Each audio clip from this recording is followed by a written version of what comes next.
پیارے بچوں، کیسے ہیں آپ سب؟ مجھے امید ہے آپ سب خیریت سے ہوں گے۔ آئیے سنتے ہیں نئی حرف کہانی۔ ایک دن حرف زواد بہت بور ہو رہا تھا۔ وہ اپنے دوستوں کے ساتھ کھیلنا چاہتا تھا، لیکن سبھی مصروف تھے۔ زواد نے سوچا، کیوں نہ میں خود ہی ایک مہم پر نکل جاؤں۔ زواد نے اپنی آنکھیں بند کی اور جادوئی الفاظ بولے: سواد، زواد، زواد۔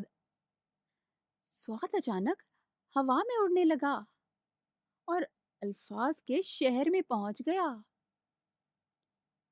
شہر بہت ہی عجیب تھا۔ یہاں ہر حرف کا اپنا گھر تھا۔ سب سے پہلے زواد ضرورت کے گھر گیا۔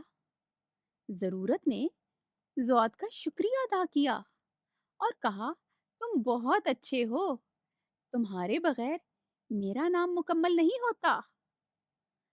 زواد نے خوش ہو کر آگے کا سفر جاری رکھا۔ پھر وہ زد کے گھر پہنچا۔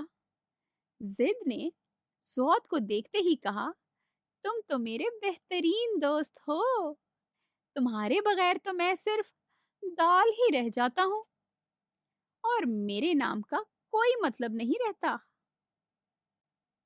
آخر میں زواد رضا کے گھر پہنچا۔ رضا نے مسکراتے ہوئے کہا، تمہارے بغیر میرا نام ادھورا ہو جاتا ہے، تم میرے بہت ہی اچھے دوست ہو۔ زواد نے سوچا، میں تو واقعی بہت خاص ہوں، میرے بغیر تو بہت سارے الفاظ ادھورے ہیں۔